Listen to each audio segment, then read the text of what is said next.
வணக்கம் மக்களே! குட்டீஸ்லேருந்து பெரியவங்களுக்கு வரைக்கும் ரொம்ப பிடிச்ச ஒயிட் பாஸ்தா எப்படி பண்ணுறதுன்னு பார்க்கலாம். தேவையான பாஸ்தா எடுத்துக்கோங்க. சுட தண்ணி வச்சுக்கோங்க. கல் உப்பு போடுங்க. அதில் சமையலுக்குரிய எண்ணெய் 1 ஸ்பூன் போட்டு அதை நல்லா கொதிக்க விடலாம். இது நல்லா கொதிச்சதுக்கப்புறம் நாம் எடுத்து வச்சிருக்க பாஸ்தாவை அதில் போடலாம். 2லேருந்து 3 நிமிஷம் அந்த பாஸ்தா சூடானா போதும். அதிலேயே வெந்துடும். இந்த பாஸ்தாவை இப்போது வடிகட்டி எடுத்து வச்சுட்டு அதில் ஒரு 1லேருந்து 2 ஸ்பூன் எண்ணெய் ஊற்றி வச்சுக்கலாம். இதுக்கு க்ரீம் ரெடி பண்ணுறதுக்கு 1/2 லிட்டர் பால் எடுத்துக்கலாம்.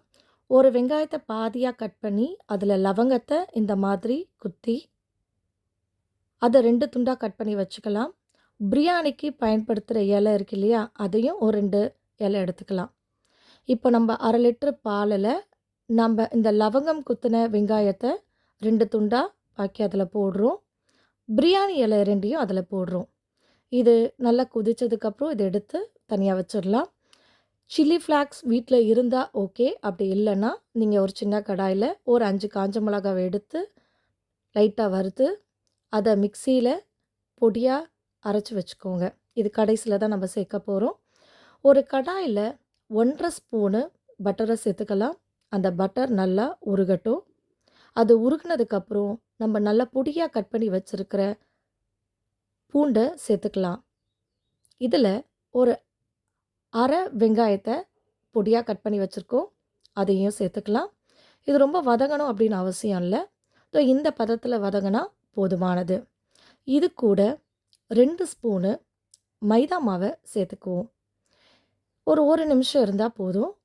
கலரி விட்டுட்டு நம்ம ரெடி பண்ணி வச்சுருக்கிற க்ரீம் இருக்கு இல்லையா, அதாவது அந்த பால் இருக்கு இல்லையா, அந்த பாலை இதில் சேர்த்துக்கலாம். இதை நல்லா கிளறி விடலாம். இந்த ஸ்டேஜில் நம்மளுக்கு தேவையான உப்பை சேர்த்துக்கலாம்.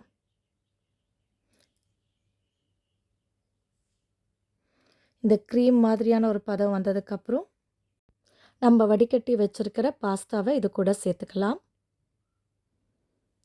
சிறிதளவு பெப்பரை ஆட் பண்ணிக்கோங்க. எனக்கு உப்பு கொஞ்சம் கம்மியாக இருக்குது, அதனால நான் உப்பை இப்போ சேர்த்துக்கிறேன். உங்களுக்கு உப்பு காரம் வேண்டிய அளவுக்கு சேர்த்துக்கோங்க. அதுக்கப்புறம் கொத்தமல்லி தழையை இதில் கொஞ்சமாக சேர்த்துக்கலாம். அரைச்சி வச்சுருக்கிற சில்லி ஃப்ளாக்ஸை இது கூட சேர்த்துக்கலாம். அவ்வளோதாங்க, செம்ம டேஸ்டான பாஸ்தா ரெடி ஆயிடுச்சு. நீங்களும் உங்கள் வீட்டில் இருக்கிறவங்களுக்கு இந்த பாஸ்தாவை செஞ்சு கொடுத்து எப்படி இருக்குது அப்படின்றத கமெண்ட் பண்ணுங்கள். உங்களுக்கு இந்த பாஸ்தா செய்முறை பிடிச்சிருந்தது அப்படின்னா என்னுடைய சேனலுக்கு லைக் பண்ணுங்கள், ஷேர் பண்ணுங்கள், சப்ஸ்கிரைப் பண்ணுங்கள். நன்றி.